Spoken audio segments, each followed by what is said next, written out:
Hey everyone, welcome to Motivation and That. I'm Natalie, I'm your host, and today is my first solo episode that I'll be doing with everyone.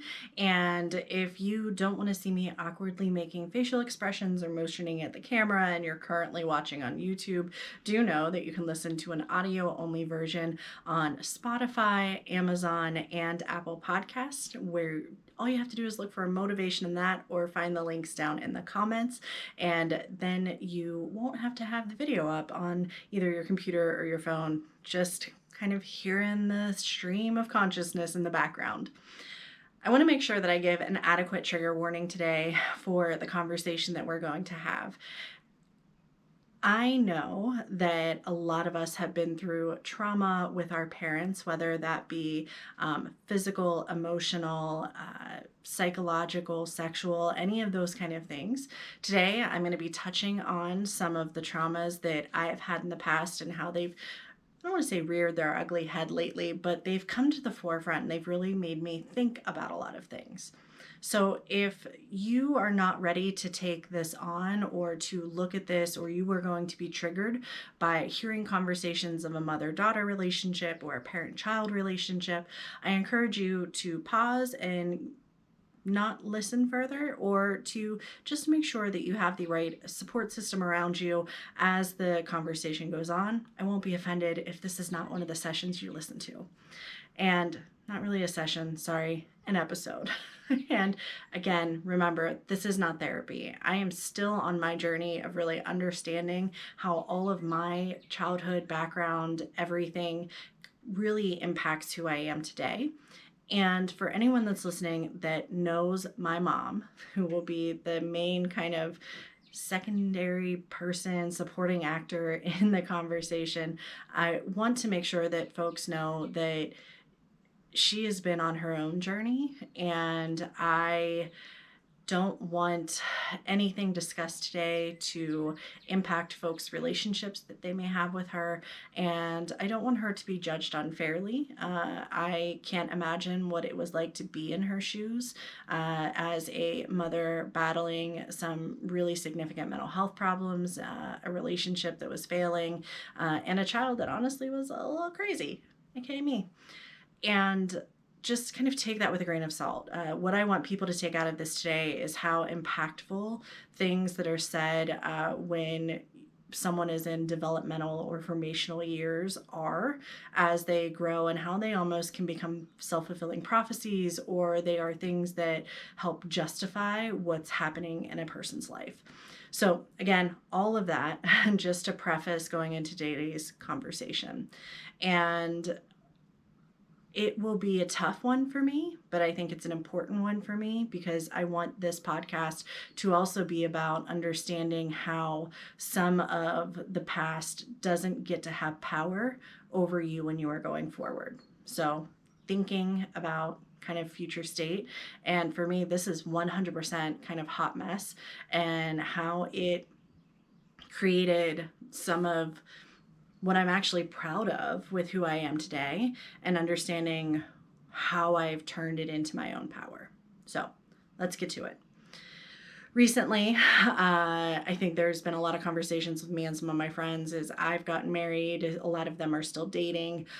Some are in their own relationships. Some have gotten divorced. And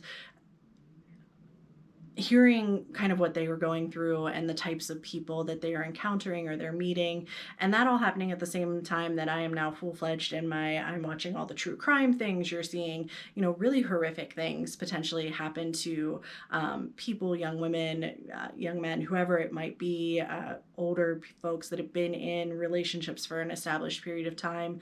And there's always something that goes back to childhood when folks are having those discussions. They'll mention a parent, or they'll reflect on how they were treated growing up and how they ended up in the relationship that they did. And I started to kind of realize I kept recounting certain stories when I was talking to people, and that I was kind of proud that prophecy that I had been told, and we'll get to it in a second, was not what actually ended up happening in my life. And then I was like, wow, but it did happen for like 20 years. So just the background of how I think the perfect environment was made for these really powerful mental moments that I had when I was growing up. I was an only child. My parents had been together for a decent amount of time before I was born. My mom had had multiple miscarriages, and my mom suffered from really severe postpartum depression for an extended period of time. And this was before there was a lot of acceptance, awareness, knowledge, support for that. And since then, have really, I think, embraced the fact of knowing that that wasn't all that was going on. And my mom has worked really hard on her mental health, especially the last few years, and in chunks kind of before that, whether it be counseling, therapy, medication. And it's been a tough journey. I know it's one that she battles with being proud of where she's come to, but also probably ashamed of some of it. So again, not wanting to put the spotlight or make assumptions about any of that, but it was an interesting world growing up with someone who was, I think, trying to self cope, and she didn't do so with alcohol or drugs or anything, but it created its own imbalance a lot within the home growing up. My dad was around for most of my childhood, and my parents split when I was 10, divorced when I was 12. He remarried when I was 15, and then got sick and died when I was 18. So there's a whole set of conversations to be had there. But I remember a lot of times when I was just kind of me and my mom, or my dad would be somewhere else because he was very involved and very supportive, but had his own things that he was working through. And I grew up in the era where you got your butt whooped if you talked back, and you got spanked, and you had a smart mouth, and a little bit of backhand might have come through. And that was, I hate to say normal in the early 90s, but it really was. And so there wasn't a whole lot of talk about it. It wasn't like you had children, youth, and families intervening on a regular basis.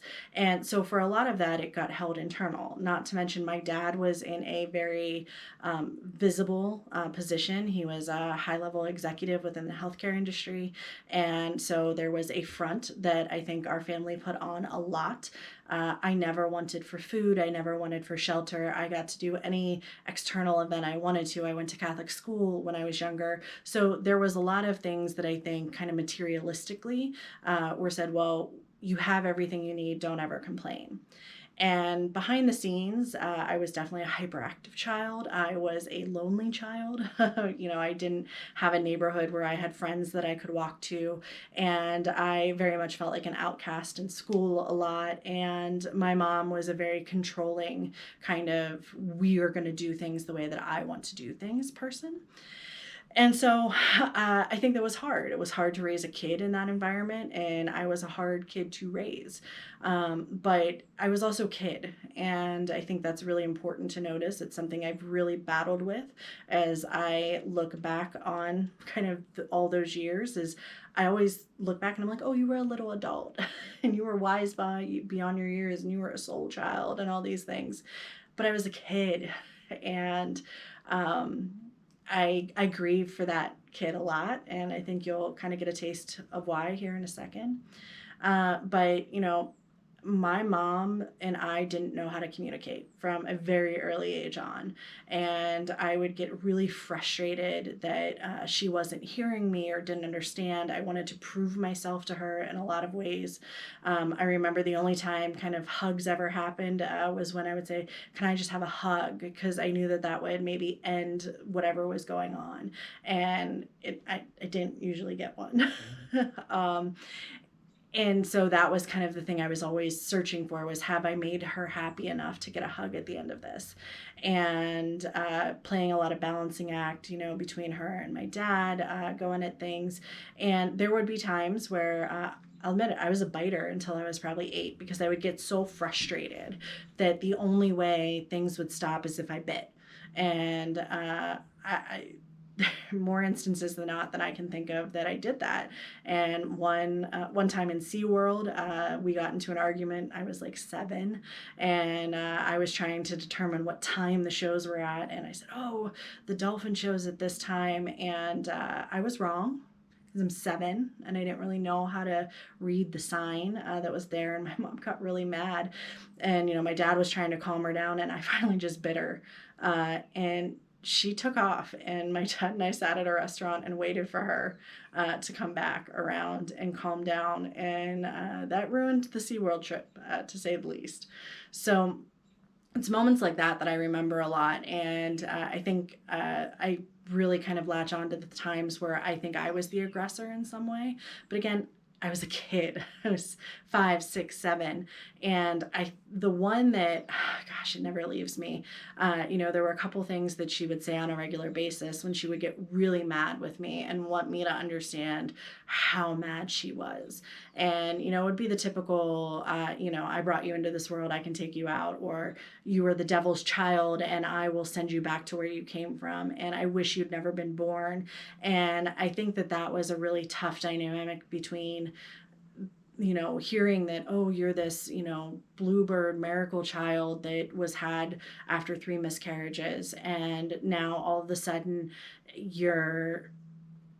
they wish you weren't in the world anymore. And my dad tried to insulate it a lot. He would often say, remember 2 things: I love you and it's all my fault, meaning his fault.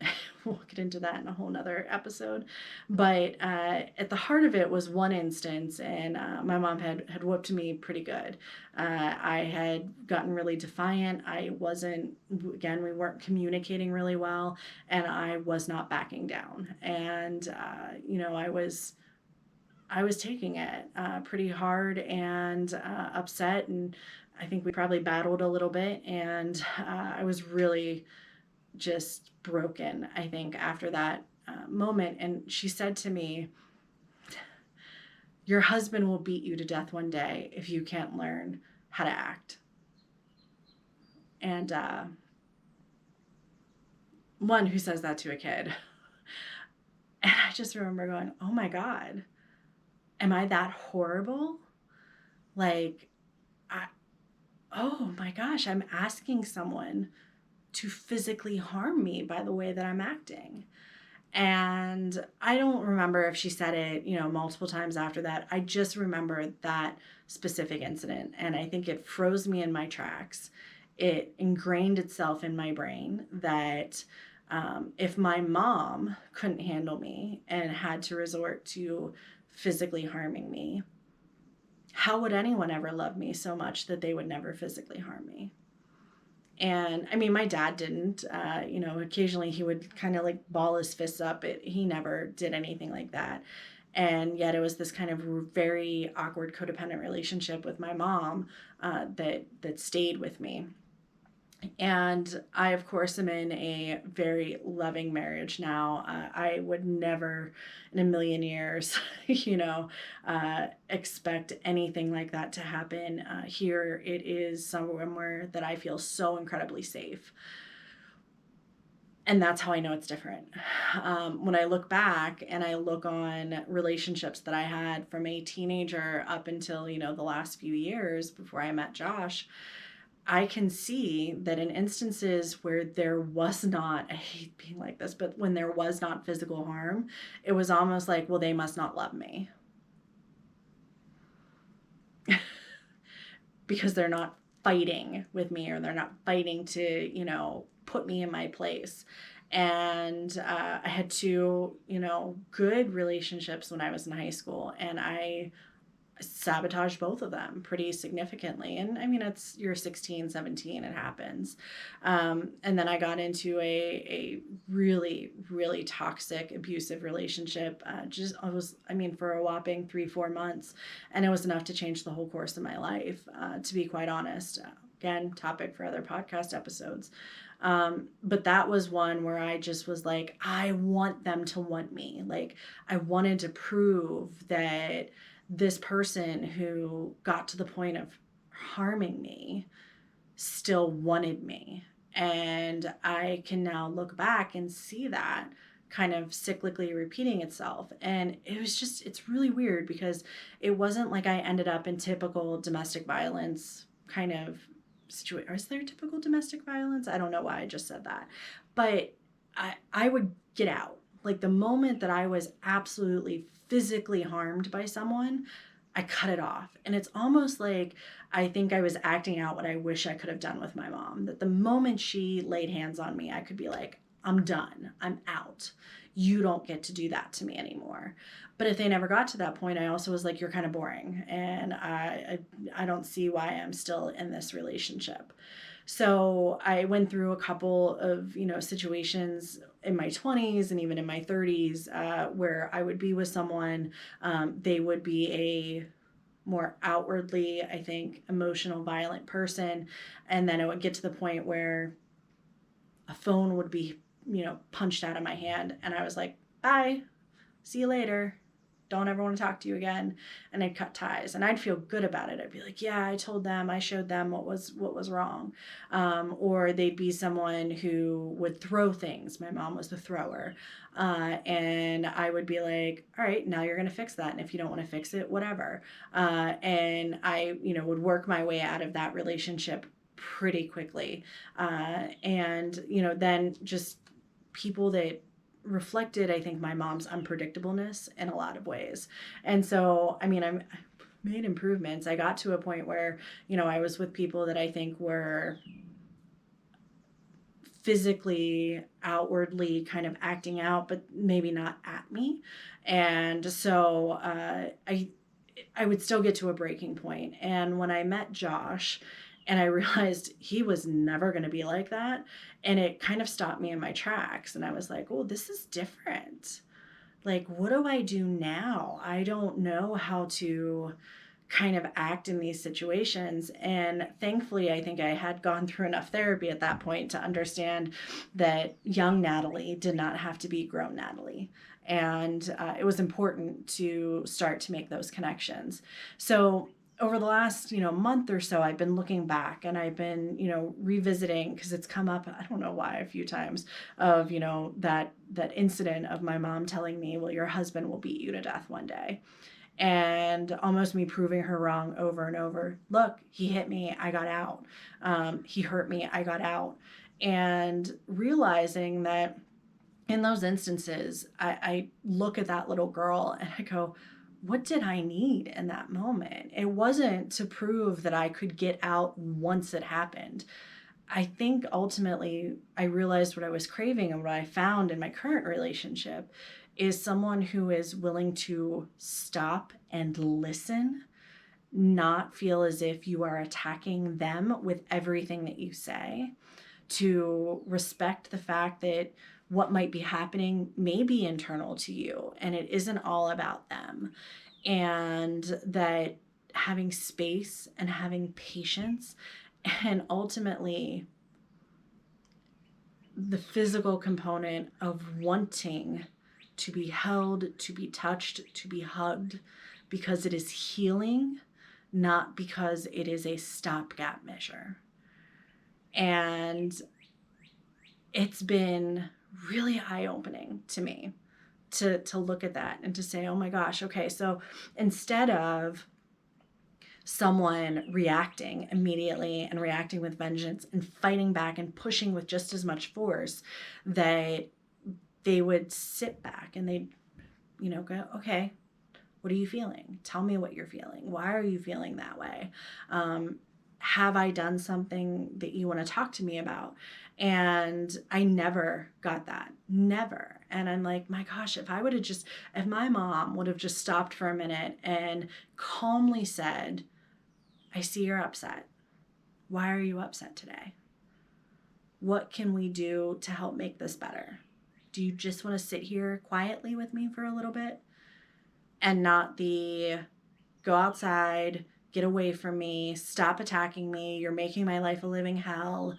A whole slew of things that I was the trigger, I was the problem, and I never should have been. There's no instance where, a child should be the problem in that situation. And so then I have to stop myself, because then I'll start to get a little mad, and I'll be like, okay, but can you imagine battling multiple undiagnosed mental health issues, your own set of trauma, not feeling like your partner is there for you at the time, not feeling like you have family that can adequately step in and be there as a part of the conversation and support you, and not knowing what to do with this kid who ultimately did have ADD. And, I fought my mom real hard on that as I grew up. She was like, you have ADHD. And I was like, but I'm high functioning. I do everything right. I get good grades. And so she always wanted to diagnose what caused me to be the way that I was. And I think it's because she just wanted a reason. I don't want to speak for her, but I think she internalized that having a gifted but also hard to raise, emotionally kind of needy child wasn't just because of her, or that she, had bad genetics or something. And I've learned as I've grown up that I don't have to be the perfect daughter. I also don't have to be my mom's mom. I don't have to validate her and everything that she does. And there are times where I just have to treat her like another person. And that has been what has been most helpful for me to understand, especially as I'm at 40 and my mom was probably 40 when that whole incident happened with the he'll beat you to death kind of thing. Realizing that I have days where I think I probably might have lost it too if I would not have had the support system or the medication support or the therapy that I needed to survive and to thrive in those times. So I give a little grace. It's not that I forgive. It's certainly not that I forget. But I can understand that our parents, when we were growing up, were flawed people. And they were trying to figure things out too. And for every mistake I make now, they certainly had their mistake. And it doesn't mean that that mistake was actually giving birth to me. I deserve to be here in this world. We all do. And we all deserve to have a chance at knowing unconditional love and to not be seen as the problem, but to be seen as a part of the solution. And so I know we often hear that if you could tell yourself, your younger self, anything, what would you tell them? And I don't know if I would tell little Natalie anything. I think that I would be fully prepared the next time that I see her to exhibit what she needed. Because you can go back in time if you ever had the magic wand, right? And be like, hey, your mom's crazy. Don't worry. Everything will be okay. But why would they believe you? Why would they trust that if the reinforcement every single day is that, you're the problem, if you acted better, if you. And instead to say, okay, she didn't want to listen to you. Why don't you come tell me about it? And to provide that safe space. And I think that especially millennials, when we were growing up, there wasn't really that safe space. I think the first time I had one was in high school. One of my teachers and one of my guidance counselors that offered to just let me sit down and breathe and potentially talk. And really just one teacher. And it was my Latin teacher. If she ever finds this, I hope she knows who she is, who could just tell by looking at me that I needed a moment and I needed space. And she was there when I went through that really horrific trauma with that first relationship that was harmful in a lot of ways. And she would just say, you know what, I don't think you should be in class today. I think you should just go to the guidance office and take a breather. And I would. And she cried with me and she was there and I thrived in her class. I thrived with her, kind of her guidance. And it was the first time I can remember really, really having that. And I hope she knows that probably instilled itself in the back of my mind. And it's what I try to be for other people. I think when I see them need something like that, where you go in non-judgmentally, not assuming that it's about you, not taking it personal. Like she could have taken it personal, like, oh gosh, she doesn't want to be in my class again. And instead it was, are you okay? And then the floodgates would open. And I can never say enough about that. I think, looking back, I think I heard rumors, she was going through her own stuff at the time and she's probably my age than I am now. And yet took that extra time and compassion for a student that she knew was struggling, but I don't know if anyone else really did. And I think that's really, really important in moments like that. But I was 17, 18 at the time. And so you can tell an incident that happened from when I was 5 that manifested itself into kind of this irreparable physical harm when I was 17, exposed itself when I was 18, right around the same time my dad died, just created this like wild storm. And I'm so glad that I found my way out of it. It may have taken me a lot of time to open my eyes up to what I needed, where I needed to go, what type of people I needed to be surrounded by. But ultimately, I'm glad that journey happened.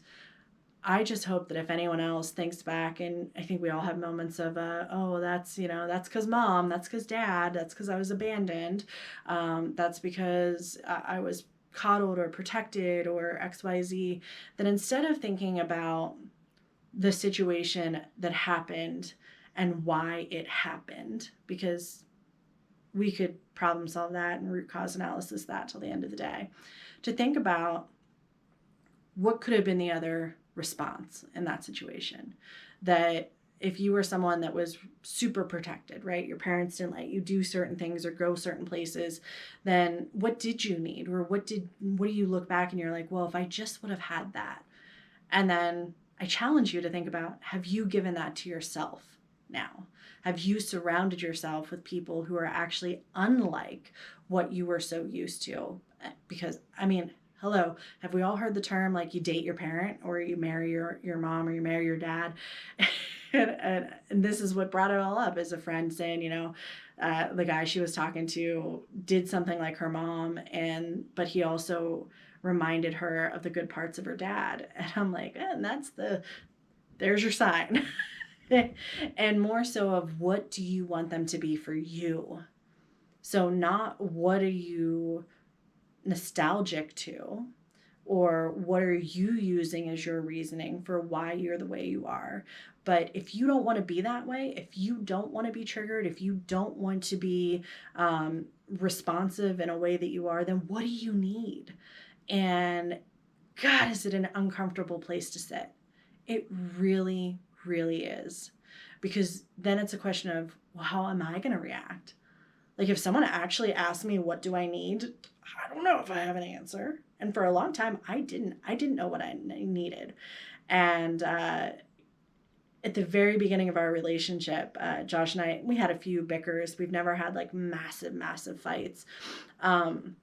But I joked to my friend Monica, who will be on the pod later on. I said, sometimes I just send him to the store because I need a minute. Because he's a very physical touch guy. He likes to be around. He likes to be kind of present.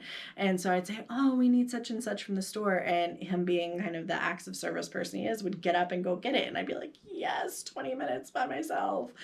And I thought it was funny. I never told him. And we were off getting our engagement photos. And Monica was with us on the trip. And she goes, Natalie sent you to the store. And he was like, what are you talking about? And she was like, oh yeah, like when she sent you to the store, it's because she wants alone time. And she just, again, thought it was hysterical. I think didn't anticipate that there would be any negative reaction to it. And let me tell you, it took about 24 hours to kind of work our way through that whole thing, because of how the way he felt when he found out that I didn't know how to say, I need some space. And any internal reflection that took on him, and it was tough for a little while, and I had to learn how to say, I just need a minute. Like, hey, why don't you go play World of Warcraft, the game he plays on the computer a bunch, or hey, why don't you just go for a bike ride? Why don't you go play some music? And it's not a reflection of I don't want to be around you. It's I need some time to just decompress and to disconnect and disassociate. And so now he knows that when I bring those things up, it's me asking for disassociation time. It's me asking to recharge my introvert batteries.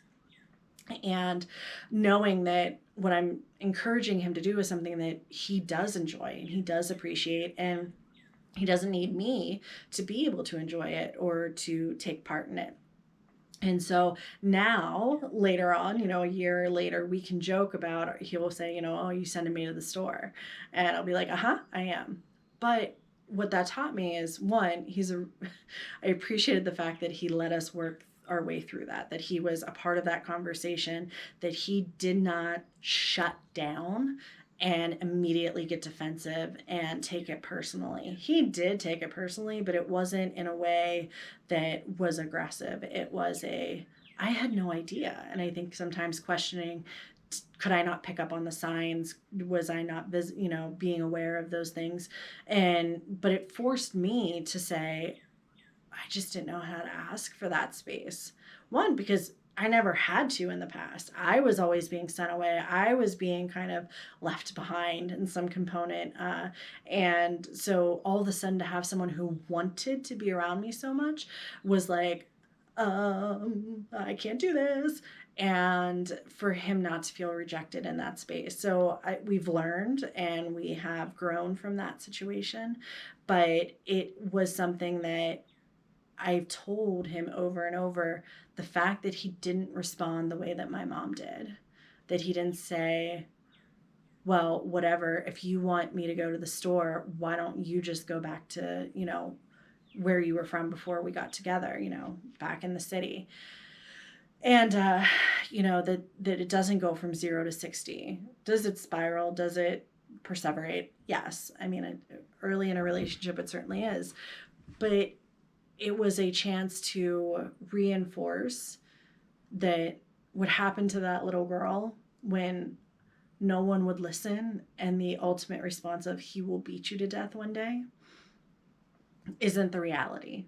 The reality is what you needed, what was right for you, was someone who would hear it, understand it's not always going to be a great reaction, response, feeling, and then talk through it, and then listen again, and then regroup again.